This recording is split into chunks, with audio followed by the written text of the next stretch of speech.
Okay, so I hope everyone have heard of the word surveillance, right?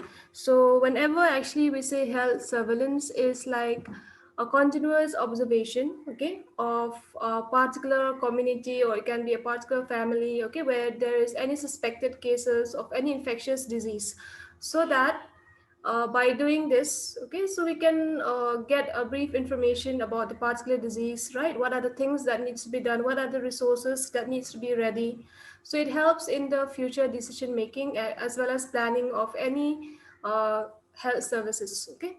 So whenever we say health surveillance, that means it mostly is related to any, or it is like a survey, okay. It's like survey is actually a part of the surveillance, okay, because when we say survey, it's like we are going for only like when survey is mostly the persons, okay, it might be done in the active mode or it can be passive, where it is usually done only for one time.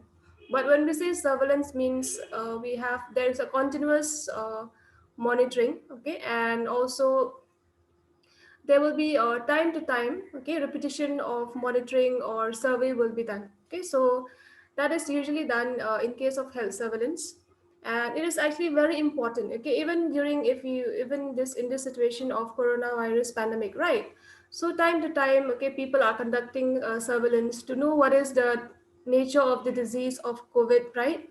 So what are the resources available, so what are the things that we need to improve, what are the things that the persons are not aware of, or the community at large they are not aware, so we can plan for some form of mass awareness program, or also we can also plan for the resources required, okay.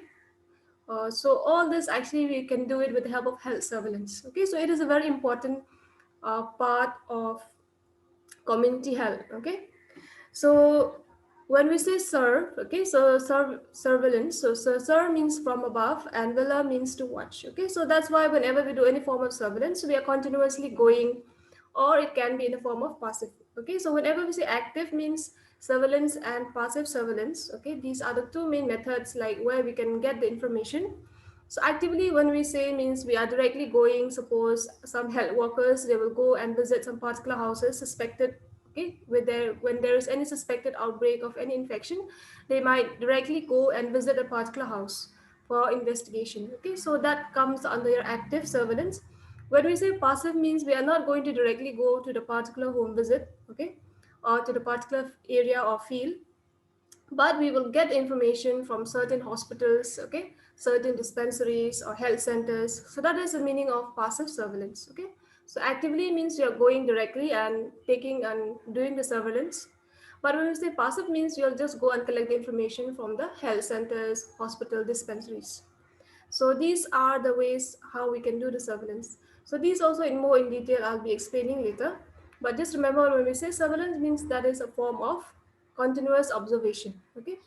So the dictionary meaning of surveillance is supervision or close watch, especially to any suspected person. And epidemiological surveillance means close vigilance on occurrence and distribution of diseases and health related problems, community behavior, population dynamics, and environmental processes resulting in an increased risk of ill health in the community. Right? Because in any situation, any time, okay, there might be sudden outbreak of any epidemic, okay, or endemic disease, which needs to. So in that cases, also you need to do some form of surveillance, okay, to know what is the distribution of the particular disease, right? Who are the population who are more affected, then what are the resources available in that particular area, okay, what is the attitude of the people towards that particular disease. Okay, so this it really gives an overview of the epidemic or any endemic or any form of disease or outbreak which occurs in any community, okay. So that comes under your epidemiological surveillance.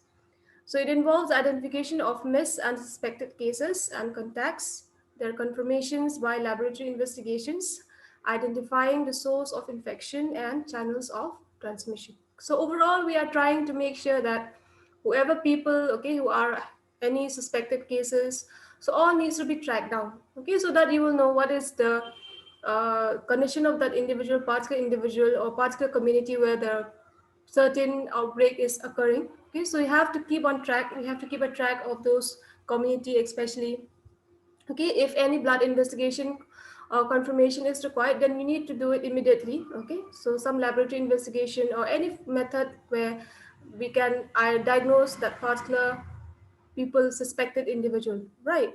Then you have to identify, okay, from where did they get that diseases, who is the source of infection, whether it is an animal reservoir or it's from human reservoir, right?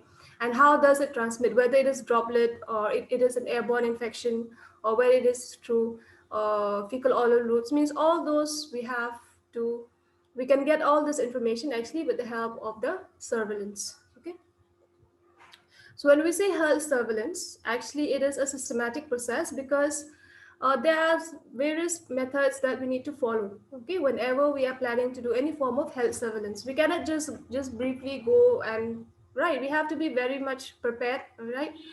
We have to. So everything that we do in health surveillance is comes. It is in a very systematic process. So there is a systematic process of collecting, transmission, okay, analysis, feedback of any public health related events, data for decision making. Okay, so this in general, I will be explaining to you related to the surveillance process. So in that way, you'll be more clear. Okay, so because whenever we collect any information, so we should know, right, how to compile those data, okay, then how to again submit this data to the respected authority, then only all this data, whatever it is being compiled from different health centers, so once we submit it to them, then they will sit and they will see, right, what are the things that needs to be done. So all those future decision makings will come after that. Okay, so whenever we say health surveillance, that means this is a systematic process where we collect the information, whether it is through active surveillance, whether it can be through passive surveillance, right? And after that we compile the data, then we give the feedback of the whatever information that we got, and we plan for any further health programs. Okay, so this is what we do in health surveillance. So what is important of health surveillance? If you say, okay, it serves as a very important warning system for any impending public health emergencies. Okay, so because especially if you have been saying that in a particular area, okay, so there was not any previous outbreak of that particular disease, but if it suddenly happens, okay, so it really helps in planning what are the future plan, okay, for, or any changes needs to be done in the healthcare systems for that particular community, for that particular area. So it really helps in preparing the healthcare institution. Okay, so what are the type of uh, disease outbreak that is expected. Okay, so they have to be ready with all the required resources. Okay, it documents the impact of an interventions or track the process towards specified goals. Okay, because during the, as I've mentioned, because whenever we do surveillance, we don't just do it only in one round, right? So time to time we will go to that particular area. Okay, so we'll have to go and monitor those particular suspected individual, be it at a family level or be it at a national level, right, international level. So and whatever, suppose after that some interventions will be provided, right? So time to time whenever we do a surveillance, also that time also will be able to know whether whatever interventions or any services that has been provided, what is our output of that, okay, what is the outcome, so whether it is any improvement or any changes needs to be done. Okay, so that also it helps in keeping track through the surveillance process. Monitors and clarifies the epidemiology of health problems to allow priorities to be set and to inform the public health policies and strategies. Because there are certain situations where at present, suppose we will be seeing, okay, many cases of this particular disease occur. But at one time again, okay, so another outbreak might occur. And the previous disease, which was serious during that time, it might not be so serious again in another time. Maybe another disease might be more serious, or there's a outbreak of that disease is much more. So during that time, we have to change our plan, right? So we have to focus and make a prioritization of any activities based on that. Okay, so because disease outbreak and all this thing, it is not always constant. Okay, so it's always keep on changing, especially with the seasons, right, with the environment, with the people's attitude towards the disease. Okay, so the outbreak of any particular disease also might, the trend might change, it doesn't always remain same. Okay, so there's anytime we cannot predict anything, right? So the main purposes, why do we need to conduct any form of health surveillance, is to establish the baseline for health education, right? So that we will know what are the process, what are the main prioritized health education that we have to focus, for that particular community. Okay, so this also will differ from community to community. Okay, because the people who have been experiencing that some particular diseases in that community, they might have a brief knowledge already about that particular infection, right? But for some individual in another community where that outbreak, it has been very new for them, so they will have to know, they will, you have to give them more information, you have to spread more mass awareness so that they can prevent themselves. So all this, it really helps in the prevention and controlling aspects. Okay, understand what is the trends and patterns of disease, okay, which I have mentioned. It also detects any outbreaks or emergencies of any new diseases. Then to estimate the magnitude of health problems, so how far is the people are affected, okay, how many people are being affected, okay, so suppose in a family, how many family members are being infected. So this, it really helps in knowing the overall uh, what we can say infectivity of that particular infection. Okay, so that it really helps in the planning of resources, and also in planning what are different ways where we can control it. Okay, so like how we have seen it present during the COVID situation. Okay, in order to control this, we are trying to do some form of quarantine, okay, isolation. So these are some of the aspects where it will help in the controlling of disease. And for the preventive aspect, we are taking all the preventive measures, right? Then taking the vaccination. So all this actually, it really helps. With the help of surveillance, we will be getting all this required information to identify the resources required during and after public health emergencies, and to support public health programs planning. Because time to time, right, there are so many public health programs which are ongoing. So also during the surveillance, also it really helps in providing them what are the basic information. So all this basic information also, it's very much important for them. So this, it can be done with the help of surveillance. It also evaluate the public health programs and control measures, like I've said, because whenever we do surveillance, that only we will get a clear picture of that particular community, right? What is the present disease scenario in that particular community? What were the outcome of any intervention, if any, given in that particular community? What needs to be done? Okay, what are the things which needed to be done more? If any awareness is required, then that needs to be given. In any form of other preventive methods is required, then we need to do it. Okay, so this everything we are always trying to prevent and control the disease. Okay, so this is overall the purposes of doing any health surveillance. Okay, so we'll be, okay, some more are there. Okay, so to determine the nature and history of disease, because whenever we monitor any particular disease, then we will really get a clear picture. Okay, what were the pre-pathogenous phase, okay, post-pathogenous phase. So this we will help, will get all this information with the help of health surveillance. It also helps to monitor any changes in the infectious agent, right? And whether any other persons are, or any other reservoir, okay, any change in the infection reservoir or infectivity period, also all those, also it really helps in the, to the help of health surveillance. It also set research priorities and to monitor the changes in the public health practice. Okay, so what is the present, whether people are having any change in attitude, okay, so they are changing their behavior, or whether the people are still.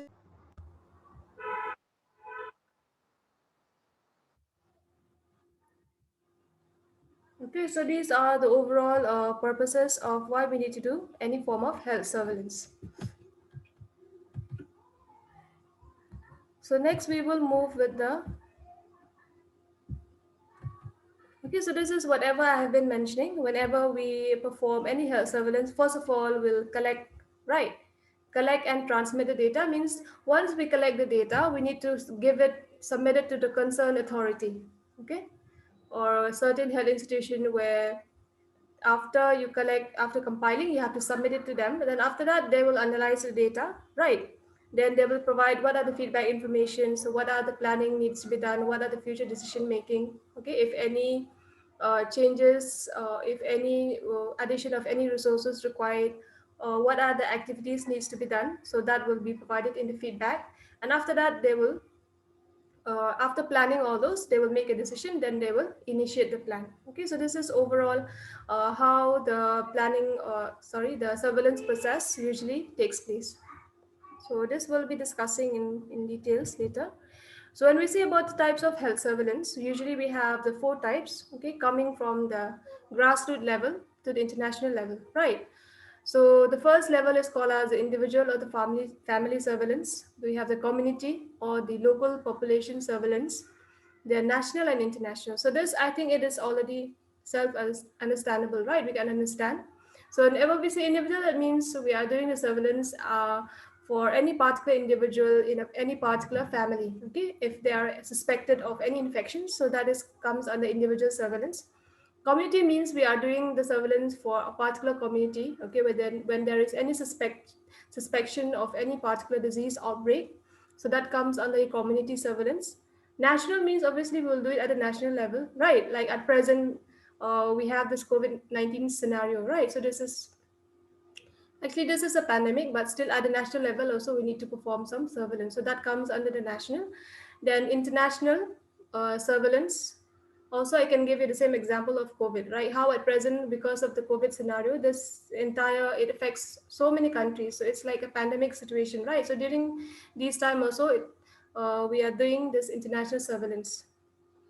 So, like I've said, okay, so individual surveillance means you will do the surveillance of any infected person in a family, okay, as long as individual is a source of infections to others. For example, if any cases of any typhoid cases and carriers, so we have to do the surveillance at the individual level. Next is community, where we will be doing the surveillance, okay, active or passive surveillance of the whole community for the early detection of prevention and control. And for example, if there is any sudden outbreak of malaria. Okay, so this is some example. It can be anything also. Suppose it can be JE or it can be any communicable disease outbreak. Okay. The national surveillance is when we do surveillance at the national level. For example, surveillance of smallpox after its eradication. Okay. So this is something which we do at the national level, or suppose a surveillance of poliomyelitis, right? So these are some of the most common uh, diseases or outbreak, communicable disease which we see in the national level. Okay. Then when we say international level, that means it includes the surveillance of some of the disease which are listed by the World Health Organizations, and to report it to the World Health Organization, which then they will provide information to the countries in the world to take timely actions, like how this in this situation we have the COVID situation, right? So this is also something which comes under your international surveillance. Apart from that, any sudden pandemic, okay, suspected pandemic cases of malaria, influenza, polio, or any other infection or communicable disease. So these are the four main methods of types of surveillance: individual, we have community, then we have national and international surveillance. So next we'll be moving on to the process of surveillance. Okay, so briefly also I have already mentioned about the process, like mostly whenever we do surveillance, it's always a systematic process. Everything needs to be planned out very nicely, right? And the main steps which are involved here, usually we have three main steps. The first is called as the collection of relevant information about the disease under the surveillance. Okay, suppose diarrhea, this one, polio or malaria or TB or any. Okay, compilation and analysis of these information. Okay, because whenever you plan to send them to the particular authority, you cannot just send it at we cannot send any raw data, right? We have to compile it nicely so it's easy for them also, right? Compile it nicely, then only we should send information. Like we have to give a brief this one we can compile it in the form of graph or in form of any map and all those. Reporting of these informations to the concerned authority for decisions and actions leading to prevention and control of disease. So these are the three main methods or the steps which are mostly involved whenever we plan to perform any form of surveillance. Okay, so we will see in detail one by one. So the first one I have said, right, we have to first collect all the information about the disease under surveillance. So effectiveness of surveillance system depends upon the identification of cases, collection of the relevant information about the disease, the recording and reporting. Okay, so that's why we should have a brief idea, right? So from where I can get the information. Okay, So how I'll do the collection of data. Okay, usually we have different methods. Okay, all this. So with those different methods only, but you should know also, right? What type of methods is more applicable for this particular disease? How I'll access those information. So all those, it really helps in the effectiveness of the data collection. So the various methods which we can use, okay, whenever we plan for any surveillance is the first is called as a passive. Okay, passive, like I've mentioned, here we don't directly go and collect information from house to house, right? So here mostly we'll go and collect information from any health centers, dispensaries, or any hospitals. Okay, so these hospitals, okay, they usually keep all the data with them, and you can go and collect the information from them. So this type of surveillance we call it as passive. So routine reporting of cases and that recorded at health centers, dispensaries, and hospitals. So all those data we can take for our passive surveillance.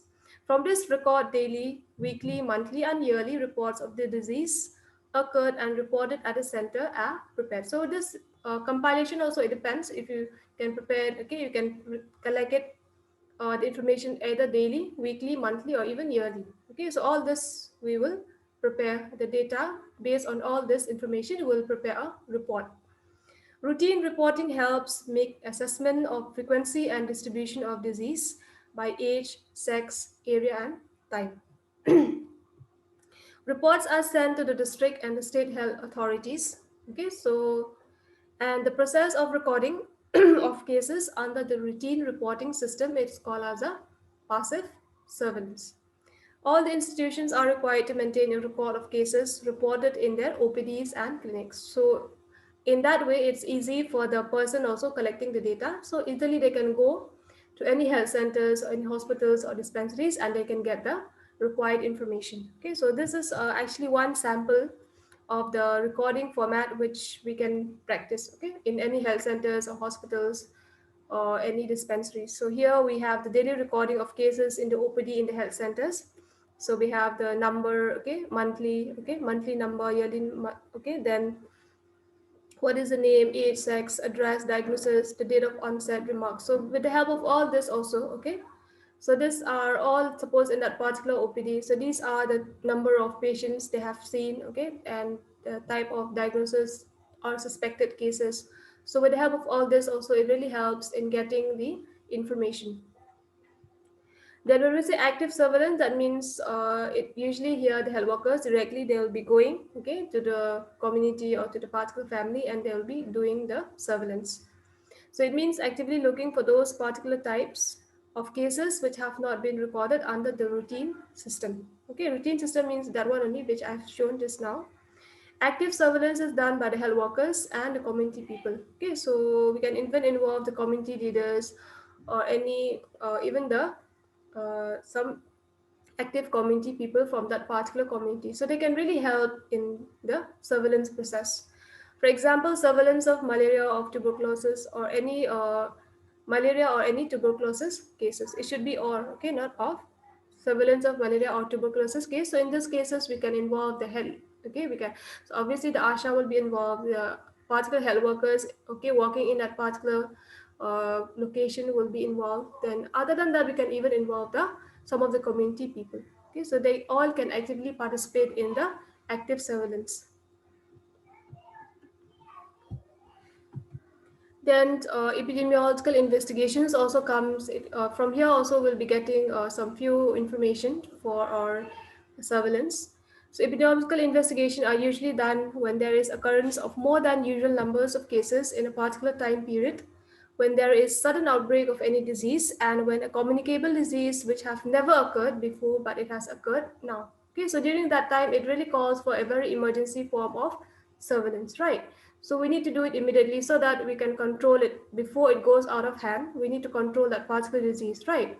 So this usually it is done during those times. So from that also we'll be getting some of the information. It really helps in picking up cases and associated causative factors, and it also provides important information which is not obtained by the other surveillance methods. Okay, so we can get those from the epidemiological investigations. So next is the Sentinel Center. Sentinel Centers is almost comes under the passive surveillance only. So whenever we say Sentinels or centers, I mean these are those centers which are usually okay, they are usually assigned, okay, in order to keep all the information required for the surveillance. Like it can be hospitals or any health centers. Health centers, when we say it comes PHCs, CHCs, right, sub centers, or any laboratory or any dispensaries. Okay, so all this, they are identified for collecting information for any form of suspected or selected diseases. So whenever you need anything, you can go and get information from these sentinel centers. The information is collected, compiled, and forwarded to the higher authority for use, for immediate actions, and for also making any future plans and policies. Okay, so this all centers, we call it as a sentinel center. So from here also, we can get all the required information. So this almost, it actually comes under your passive surveillance also. Okay, it also provides the reliable information about the selected diseases, indicating the trend of the disease and the prevalence of the disease in any particular area, right? So, and another method also which we can use is a special sample survey. So, it is an active and efficient methods of surveillance where cluster sampling techniques will be used. Okay, this was usually recommended by the World Health Organization. So, and the target population and sample size vary from disease to disease, because obviously the population, target population of certain disease, it varies. Like for diarrhea, okay, ARI, these are most commonly, okay, seen among the under 5, right? Then if you say for poliomyelitis, it's mostly seen for 5 to 9 years. And if you want, okay, especially for the non-communicable disease like cardiac disease, now it will be more common during the uh, genetic individuals or the high risk, the older adults, right? So that's in that way, the depending on that only, we will prepare our the simple survey. Okay, so a simple survey will be done on those particular area, and from there also we'll be getting the information related to the health surveillance. The next is compilation and analysis of data. So once the surveillance data is collected, next we need to nicely, or whatever information we got, we need to compile it, right? So it also needs to be compiled and analyzed to assess the frequency and distribution by person, place, and time. So when we compile, we have to give, we have to prepare it very, okay, adequately, so that it will give a very brief idea about, for this particular disease, okay, which are the age group which are more affected, okay, in which particular area, in which particular timings, whether it occurs mostly in the summer, winter, or in which, okay, whether it is seasonal or whether it is occurs over the entire time period, okay, that means annually over the entire year. So all this also, whenever we compile, we should give that brief idea of all this information. The reporting period, it can be either we can do it in a week, in a month, or even in a year. Okay. The information can be presented in tables. We can prepare some maps, charts, graphs. Okay, different methods, presentation style we can use for presenting all this compiling data.